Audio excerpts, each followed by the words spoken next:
So after COVID, where we didn't have any of this year we've really got going again. So been fortunate to attend quite a number this year already. Last week actually was across in Germany at the Euretier event. And Euretier is a really large agricultural show, not specifically just poultry, but everything, cattle, dairy, swine, sheep, everything's there.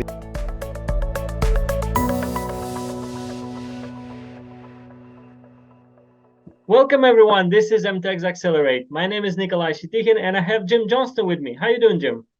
I'm doing good today, Nick, and you? Not bad at all. What are we talking about today?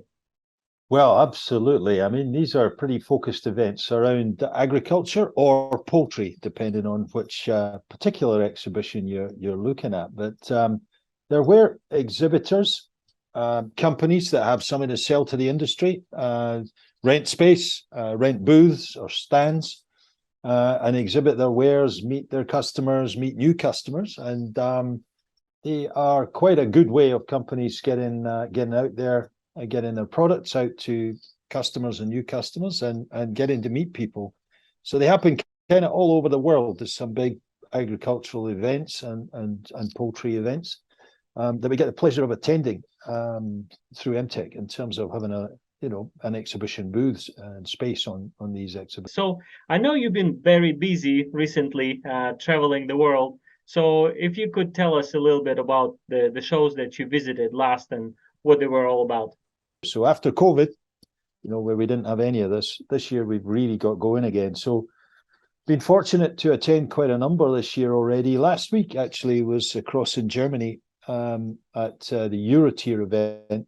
And Euretier is a really large agricultural show, not specifically just poultry, but everything, cattle, dairy, swine, sheep, everything's there. Even live animals attend that exhibition. So it's huge.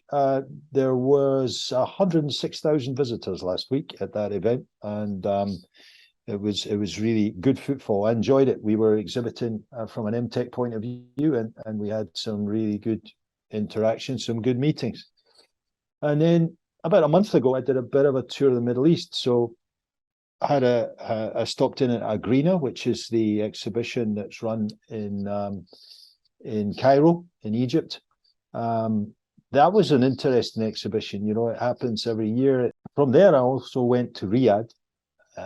And that was a very different exhibition. Again, it was more of a general agricultural exhibition, but poultry was well represented.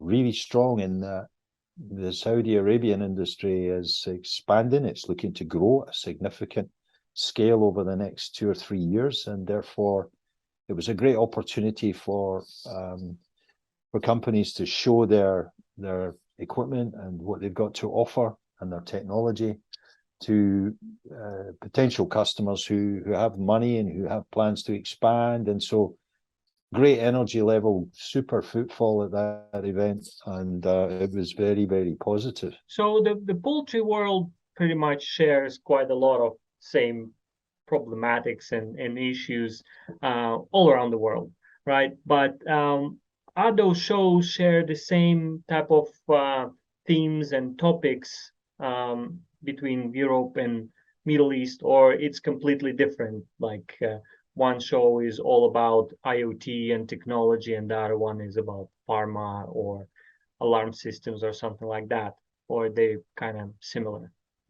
Yeah, now in this year there's a lot of similarities. I mean, there's obviously the big pharma guys are there everywhere. They're all around, and there's a lot there. Feed additives, pharmaceuticals, all these companies generally attend all of the exhibitions in any case. What's been different this year, though, is there's much more of a tech focus, I think, and much more tech startups or IoT focused companies about.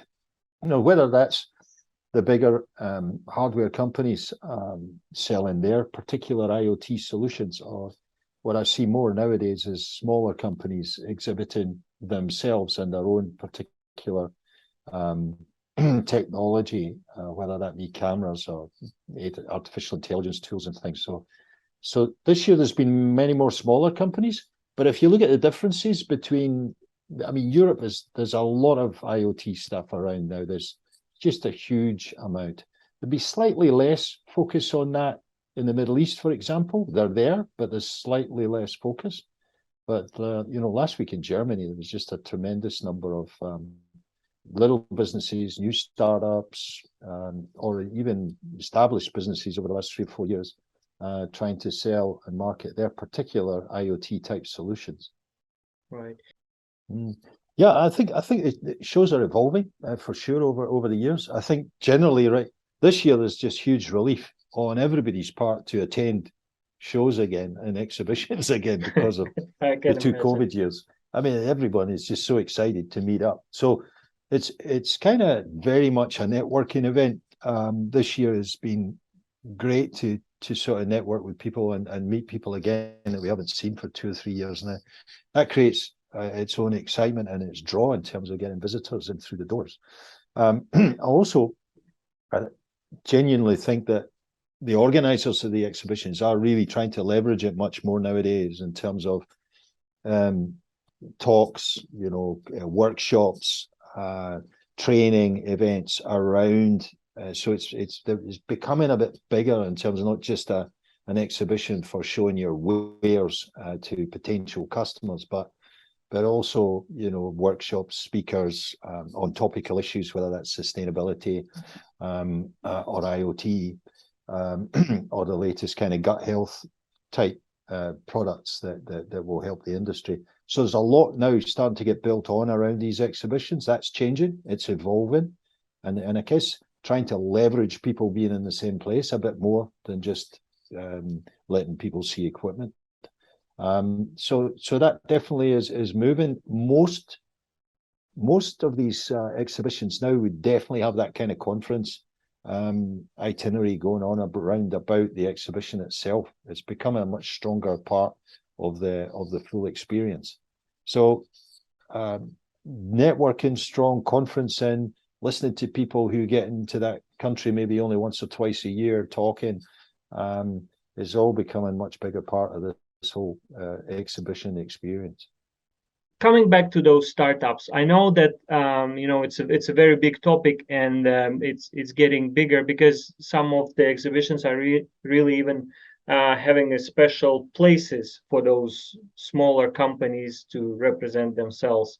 And I guess the boom of those startups, especially in the last couple of years, was because there was no movement, there was no quite big sharing of the technology, and many people just decided to get on with it and do something. And the cool thing about startups, I think, that is that they're trying to solve challenges that are happening right now, whether it's like mail calling or avian influenza or like labor shortages. So they coming up with sometimes disruptive or revolutionary approaches and products that can help the industry.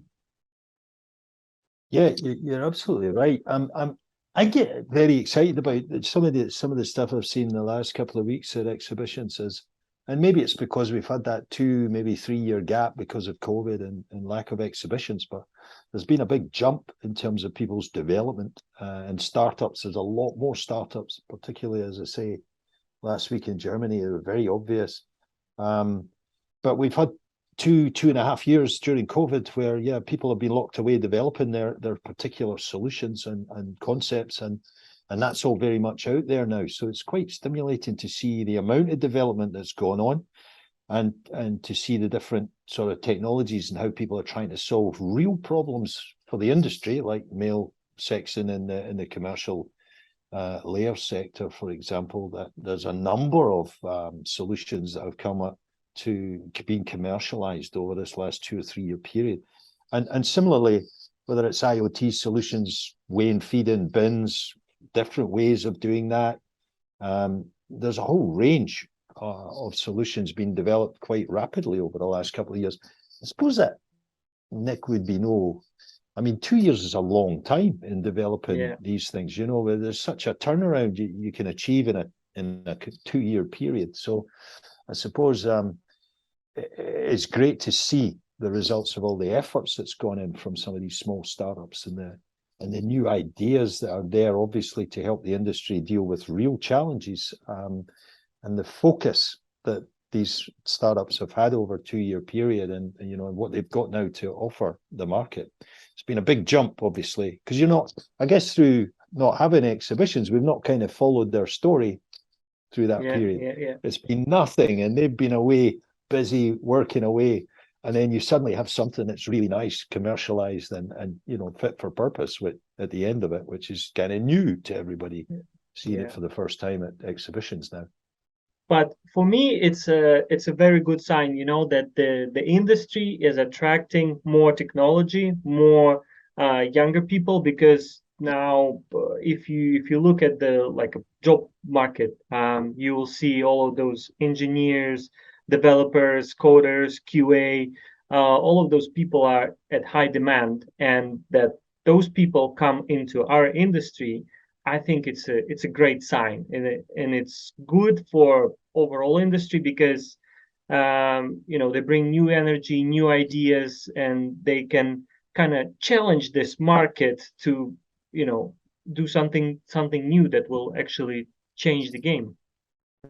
Yeah, you raise a very valid point, and you know, we always want to attract new people and a fresh energy to the industry, and it's, you know, we struggle as an industry to attract new people into poultry farming, etc. But you know, I think it's encouraging, as you say, to see the numbers of new, fresh-faced, new ideas, people coming in, whether it's in IoT, data science, or whatever. But they're applying themselves to industry problems, and they're getting involved with the industry, which can only be good for the future. So that's been quite exciting to see over this last few weeks at the shows and the events that I've attended. No, that's very nice. So, but the year is coming to an end, and New Year is just around the corner. So, what is the next big exhibition we're going to attend? Well, you know, that's pretty much us from an exhibition point of view this year. The next big one, as it usually is, to start the year off, is IPPE in Atlanta, Georgia, in the US. And that is a very focused poultry show and event. You know, I think this year had something like 20,000 attendees. So we'd be looking for that to increase next year as the COVID thing and the restrictions and movements don't apply anymore. That will be the first big one for the year. And we're just busy mapping out. There's a whole range of exhibitions for 2023. That they'll be having a look at to see which ones we're going to attend, and we hope to see a lot of people that are watching this podcast. We hope to see a lot of you there. All right, cool. Thanks, Jim. And if you don't want to miss new episodes or figure out where we're going to be, please follow us on social media. We're on LinkedIn, on Instagram, and on Twitter. And see you in the next episode. See you there, Nick. Thank you. Cheers. Bye.